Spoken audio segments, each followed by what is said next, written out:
दोस्तों नमस्कार। दोस्तों 29 मार्च को 6 ग्रह की युक्ति बनी मीन राशि में, जिसमें शनिदेव, राहुदेव, चंद्रमा, सूर्यदेव, बुधदेव और शुक्रदेव, ये 6 ग्रह इकट्ठे हुए थे।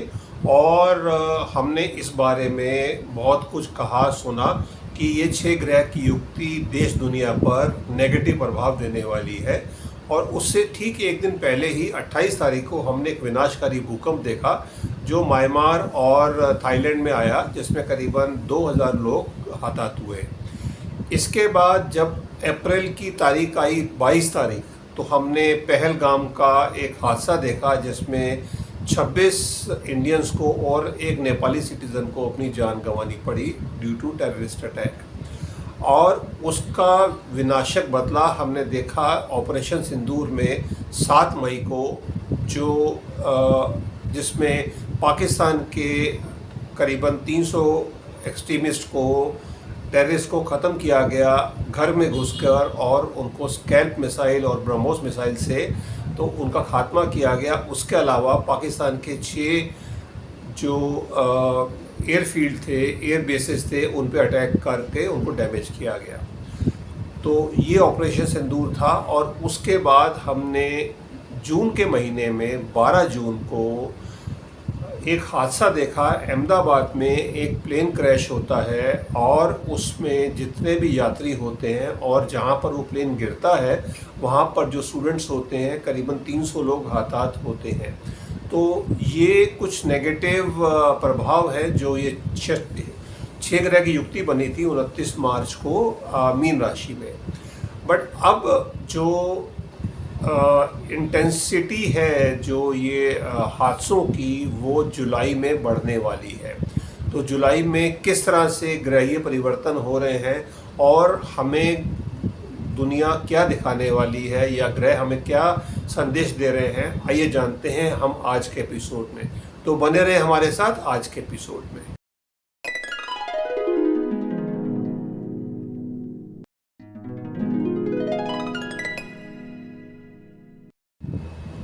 दोस्तों, जैसा कि अभी हमने डिस्कस किया या आपसे शेयर किया कि ये जो 6 ग्रह की युक्ति बनी, जिसकी वजह से अप्रैल, मई और जून के अंदर हमने कुछ विस्फोटक घटनाएं देखी। अब ये जुलाई का जो महीना है, इसके अंदर विस्फोटक घटनाओं में बढ़ोतरी होने जा रही है और नेचुरल कैलेमिटीज़ और जो वॉर चल रही हैं उसके अंदर टेंशन्स और बढ़ने वाली है। जून के अंदर हमने एक और वॉर भी देखी जो शुरुआत हुई, जिसकी इजराइल और ईरान के बीच में, जो 12 दिन तक वॉर चली। 13 तारीख से ये वॉर शुरू हुई और उसका फाइनली 24-25 तारीख को सीज़ फायर हुआ है। बट ये वॉर और ये ऑपरेशन सिंदूर में जो इंडिया पाकिस्तान की वॉर है, ये दोनों में सीज़ फायर टेम्प्रेरी है जो आने वाले समय में टूटेगा। ईरान इजराइल की वॉर तो खैर जुलाई में भी सीज़ फायर टूट सकता है। इंडिया पाकिस्तान का सीज़ फायर अभी जुलाई अगस्त में नहीं टूटने वाला है, बट उसके कुछ सिम्टम्स हमें दिखने शुरू हो जाएंगे जुलाई के महीने में। खैर, जुलाई के महीने में जाने से पहले हमें थोड़ा सा समझना पड़ेगा कि जुलाई के महीने में क्या क्या बड़े ग्रहीय परिवर्तन हो रहे हैं जो देश दुनिया के ऊपर कुछ नेगेटिव या पॉजिटिव इम्पैक्ट देने वाले हैं। 29 तारीख को, कल के दिन, आज 30 तारीख है, 29 तारीख को एक ग्रहीय परिवर्तन तो हो चुका है। जो शुक्रदेव हैं वो अपनी वृषभ राशि में आ गए हैं। इंडिया की तो खैर लगन राशि है वृषभ, और उसमें शुक्रदेव आ गए हैं। शुक्रदेव का आना वृषभ राशि में देश दुनिया के लिए एक अच्छी खबर है और इसके कई अच्छे परिणाम होंगे। बट इसके बाद अगर हम बात करते हैं ये महीने की, जुलाई के महीने में, तो जुलाई के महीने में सबसे पहला जो ग्रहीय परिवर्तन हो रहा है वो शनिदेव का हो रहा है 13 तारीख को। 13 जुलाई को शनिदेव वक्री होने जा रहे हैं मीन राशि में ही, और ये सबसे नेगेटिव प्रभाव होगा। ये करीबन 140 दिन के लिए वक्री होंगे। और बट अभी हम सिर्फ जुलाई की बात ही कर रहे हैं, तो इसके लिए एंड डेट की बात नहीं कर रहे। जुलाई के महीने में ये 13 तारीख से वक्री होने जा रहे हैं। तो ये पहला परिवर्तन ये होगा। और उसके बाद सूर्यदेव का जो गोचर होता है वो तो हर महीने ही होता है। तो 16 जुलाई को सूर्यदेव कर्क राशि में आ जाएंगे, चंद्रमा की राशि में। मित्र राशि है तो सूर्यदेव का ये गोचर तो साधारण गोचर है और इससे कोई डरने की बात नहीं है। इसके अलावा जो तीसरा गोचर होना है, जो एक और नेगेटिव गोचर होगा, वो 18 तारीख को होना है। बुध देव वक्री होने जा रहे हैं कर्क राशि में ही।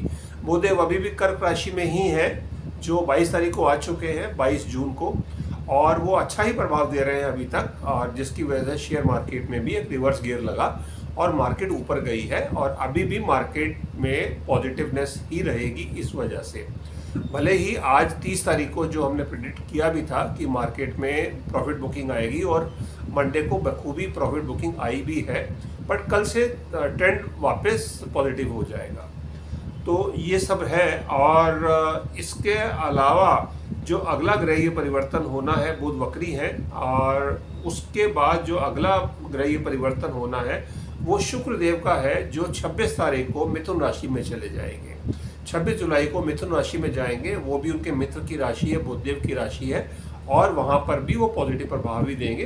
बट तो शुक्रदेव ओवरऑल हमारे लिए अच्छा ही कर रहे हैं, या अच्छा ही प्रभाव देंगे, पॉजिटिव इम्पैक्ट्स होंगे। इसके बाद मंथ एंड के ऊपर 28 जुलाई को एक बहुत बड़ा ग्रहीय परिवर्तन होगा। वो है मंगल देव का। मंगल देव केतु से अलग हो जाएंगे, सिंह राशि से वो कन्या राशि में मूव कर जाएंगे।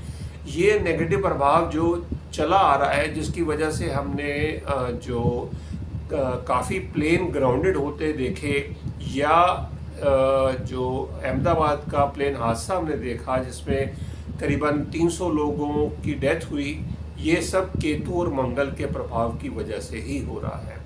और ईरान इजराइल की वॉर को बढ़ते देखा, या शुरुआत होते देखी रादर, जिसमें डायरेक्ट वॉर में आ गए हैं, तो वो भी इसी ग्रह सहयोग का परिणाम है। तो ये नेगेटिव प्रभाव पूरे महीने रहने वाला है, जुलाई के महीने में। और 28 जुलाई को इसमें मंगल देव रात को 8 बजे, सोमवार का दिन होगा, 28 तारीख को मंडे को 8 बजे वहाँ से मूव करके कन्या राशि में जाएंगे। खैर, कन्या राशि में जाएंगे वो फिर भी सप्तक रहेंगे शनिदेव के साथ, तो ये कोई लेट डाउन नहीं होने वाला है। ये नेगेटिव प्रभाव कंटिन्यू ही होगा। इंटेंसिटी ज़रूर कम ज़्यादा हो जाएगी, बट ये नेगेटिव प्रभाव रहेगा जुलाई के पूरे महीने में मंगल देव की वजह से। तो मंगल केतु की ये युक्ति है, और मंगल देव उसके बाद भी नेगेटिव प्रभाव ही रखेंगे, क्योंकि शनि के साथ 36 का आंकड़ा है, और वो आमने सामने सप्तक में रहेंगे, बिल्कुल direct eyeball to eyeball contact रहेगा। तो बट अब ये जो सारे ग्रहीय परिवर्तन हुए हैं या हो रहे हैं, उनसे क्या इम्पैक्ट आने वाला है? सबसे बड़ा इम्पैक्ट तो आएगा, वाटर कैलेमिटी बढ़ेंगी। वाटर कैलेमिटी क्यों बढ़ेंगी, उसका भी रीज़न है, क्योंकि अभी तक शनिदेव मीन राशि में है, जलीय राशि है। दूसरी जलीय राशि है कैंसर, कर्क राशि, जिसमें बुधदेव बैठे हैं, बुधदेव वहाँ पर है। वो भी तूफान के देवता हैं, जो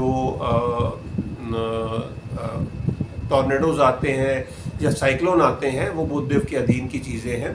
तो बुधदेव वहाँ कैंसर में है, और वहाँ पर अब सूर्यदेव भी आ जाएंगे 16 तारीख को। इसके अलावा जो वृश्चिक और मीन राशि है वो भी एक्टिव रहेंगी। वृश्चिक राशि क्यों एक्टिव होगी? बिकॉज उसके ऊपर मंगल का 4th एस्पेक्ट आएगा, प्लस सूर्यदेव का 7th एस्पेक्ट आएगा। सूर्यदेव जो वृषभ राशि में आ गए हैं, वो सामने देखेंगे, एकदम सामने 7th एस्पेक्ट उनका, जो उनकी सप्तम दृष्टि, एक ही दृष्टि होती है शुक्रदेव की, और वो वृश्चिक राशि पे जाएगी। तो वृश्चिक राशि पे मंगल देव की भी वो उनकी स्वयं की राशि है, और वो भी सिंह राशि से वृश्चिक राशि को देख रहे हैं 4th दृष्टि से। मंगल देव की 3 दृष्टियाँ होती हैं, 4th, 7वीं और 8वीं। तो सूर्यदेव की एक ही दृष्टि होती है, बट सूर्यदेव तो कर्क राशि में ऑलरेडी विराजमान है।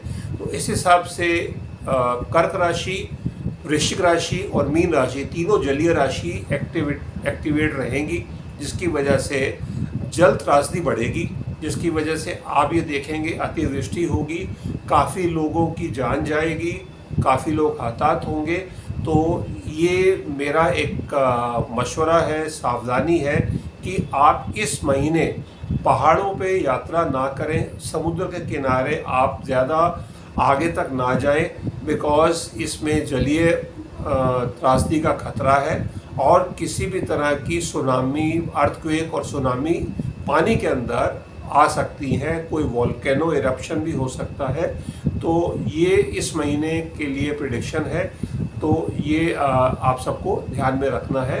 वाटर कैलेमिटीज़ के लिए झरनों पे नहाने जा रहे हैं या सूखे नाले के पास जा रहे हैं तो वहाँ पर कभी भी जल बहाव एकदम से आ सकता है, कोई ग्लेशियर भी फट सकता है, वो सब आपको ध्यान रखना है। क्लाउड बर्स्ट की घटनाएं बढ़ती जाएंगी जिसकी वजह से काफ़ी लोग जाएंगे और हम ये पिछले जून के महीने में भी देखते आए हैं, बट जुलाई का जो महीना है इसमें हर चीज़ की अतिवृष्टि होने वाली है और काफ़ी कैजुअलिटीज़ इस वजह से आने वाली है।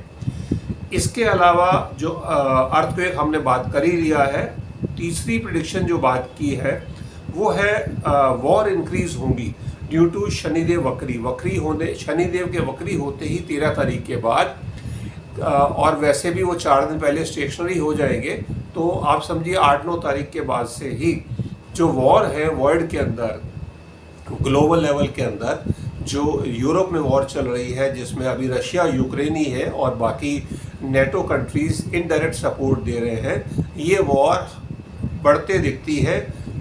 खैर इसके लिए हम काफ़ी टाइम से कह रहे हैं और आप भी देख रहे हैं कि किसी वजह से कंटेन हो रही है, बट अब इसमें इन्वॉल्वमेंट बढ़ती जा रही है बिकॉज रशिया की तरफ से नॉर्थ कोरिया के सैनिक भी पहुंच रहे हैं और यूक्रेन की तरफ से ब्रिटेन के और फ्रांस की भी और जर्मनी के भी हथियार पहुंच रहे हैं। यूएसए के हथियार तो ऑलरेडी वहां पर थे और पर्दे के पीछे जो उनकी मैन पावर है वो भी इनडायरेक्टली सपोर्ट कर रही है। तो ये वॉर हमें बढ़ती दिखती है। ईरान इजराइल की वॉर हमें सीज फायर टूटते हुए दिखता है इसी महीने, जुलाई के महीने में।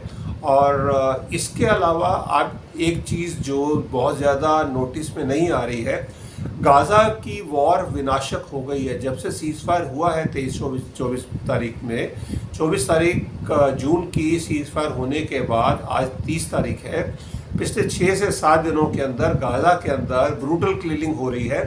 ये किलिंग इजराइल के द्वारा हो रही है, ज़्यादा रिपोर्ट नहीं की जा रही है और इसके लिए वर्ल्ड में कोई भी संस्था बात नहीं कर रही है। तो जिसमें रोज़ 50 से 100 लोग की डेथ हो रही है और मानव जाति के लिए ये एक नुकसान की बात है। इसके अलावा जो और अगली चीज़ दिखती है जो है वो शेयर मार्केट में वोलेटिलिटी जुलाई के महीने में दिखती है, कभी बहुत तेज़ी कभी बहुत मंदी। पिछले महीने हमने एक रेंज बाउंड मार्केट देखी और बिल्कुल लास्ट वीक में जाकर वो ब्रेकआउट मिला, बट इस महीने क्योंकि अभी ये मार्केट पॉजिटिवनेस दिखाएगी और जैसे ही 18 तारीख आएगी जब बुध वक्री होंगे, बुध वक्री होने से ट्रेंड रिवर्सल होता है, तो अगर उस टाइम पर मंदा आ रहा होगा तो तेज़ी आ जाएगी और अगर तेज़ी चल रही होगी तो 18 तारीख के बाद कन्फ्यूज़न होगा मार्केट के अंदर और मंदा आ जाएगा। तो ये हम जो शेयर मार्केट के हमारे वीकली रिव्यू होते हैं उसमें हम कवर करेंगे, क्योंकि बुध देव जो है वो शेयर मार्केट को कंट्रोल करते हैं, ई कॉमर्स को कंट्रोल करते हैं और बृहस्पति देव तो खैर उदय हो जाएंगे 9 तारीख को, 9 जुलाई को, बट जब बुध देव वक्री होंगे तब चीज़ें अलग हो जाएंगी। तो उसका फलादेश या उसकी प्रिडिक्शंस हम एस्ट्रोलॉजी के एपिसोड में करेंगे। फ़िलहाल के लिए शेयर मार्केट में जुलाई के महीना बहुत वोलेटाइल रहने वाला है, तो जो इंट्राडे करते हैं उनके लिए तो बहुत अच्छा बोनेंजा है, बट अदरवाइज मार्केट में संभल के ही कारोबार करना चाहिए। इसके अलावा जो 5th प्रेडिक्शन है वो ये है कि रिसेशन कई कंट्रीज़ में दिखेगा, आना शुरू हो जाएगा और जिसका एक बड़ा इम्पैक्ट आने वाले समय में हमें 2026 में दिखेगा, बट 2025 में जुलाई का जो महीना है, इस महीने से हमें कई कंट्रीज़ की इकोनॉमी में क्रैक दिखने शुरू हो जाएंगे। जो सिक्स्थ प्रिडिक्शन है वो है कम्युनल वायलेंस की। कम्युनल वायलेंस बढ़ते दिखती है, वर्ल्ड वाइड बढ़ते दिखती है। तो इसके लिए हम अभी कंटेन करेंगे अपनी बात को इंडिया के लिए। इंडिया के अंदर कम्युनल वायलेंस में कई एपिसोड हो सकते हैं। इसके लिए हम सबको बहुत सावधानी बरतनी होगी। जैसे ही शनिदेव वक्री होंगे, ये हमें धर्म के नाम पर या कास्ट के नाम पर बांटने की कवायद होगी, जिसमें पॉलिटिकल पार्टीज भी इन्वॉल्व होंगी। तो इससे हमें बचना होगा और अपने आप को सेफगार्ड रखना पड़ेगा, क्योंकि शनि मंगल की और केतु की भी युक्ति चल रही है, जिसकी वजह से कई धमाके हो सकते हैं, जिसमें ब्लेम गेम भी होगी। तो इस चीज़ का ध्यान रखते हुए अपने आप को सावधान रहना पड़ेगा। इसके अलावा टेररिस्ट एक्टिविटीज़ फिर बढ़ सकती है, क्योंकि ऑपरेशन सिंदूर हुआ था, वो एक रिपरकशन था जो पहलगाम में अटैक हुआ था 22 तारीख को, उसकी वजह से। बट इस महीने जुलाई के महीने में हमें पाकिस्तान की तरफ से कोई काराना हरकत दोबारा होते हुए दिखती है। कोई पहलगाम पार्ट 2 बोल सकते हैं, या कोई और ऐसा हादसा हो सकता है जिसकी वजह से कंट्री में बहुत टेंशन बढ़ जाए।